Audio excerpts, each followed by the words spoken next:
आता मी भीती घडवली, सीएए आला.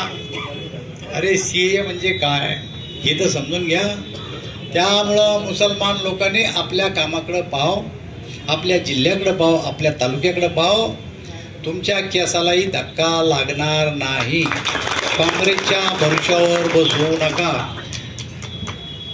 मोदीजीचं म्हणणं आहे, सबका साथ सबका विकास सबका विश्वास.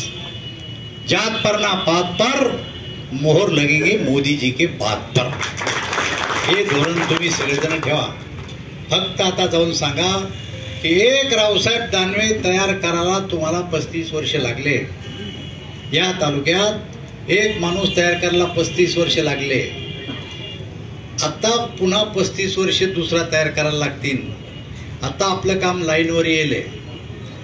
आपलं काम लाईनवर येईल. अजून भरपूर कामं या जिल्ह्याचे करणं बाकी आहेत. आपल्याला साऱ्या मतदारसंघात प्लस आहे.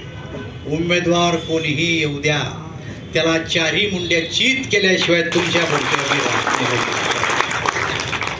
भोकरदनला तर सांगायचं काम नाही आहे. कधी या तालुक्यातच मी राहणार आहे. भोकरदन तालुक्यात मी प्रचारला येतो की नाही हेही सांगता येत नाही. पण दुसरा उमेदवार येऊस तर कालच्यानं मग एक राऊंड संपून गेला प्रचाराचा.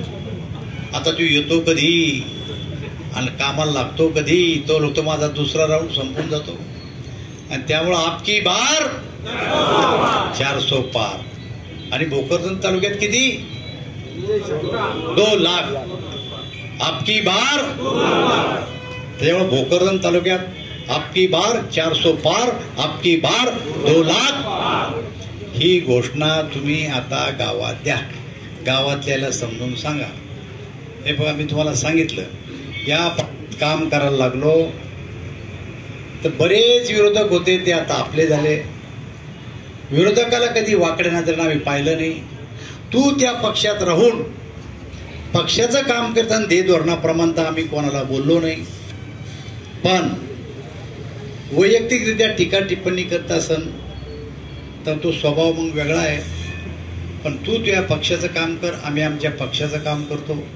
आम्ही कोणाच्या विरोधात वागलो नाही. आणि त्यामुळं कट्टर विरोधक सुद्धा अनेक वेळेस भारतीय जनता पार्टीमध्ये आम्ही घेतले. तसे आज जसे जेवखेड्याचे आले विरोधक आले, यायला बी मला घ्यायला 44 वर्ष लागले ना. आता 44 वर्ष थांबावं लागलं मला या लोकांना आणायला मायामध्ये. एबीपी माझा, उघडा डोळे बघा नीट.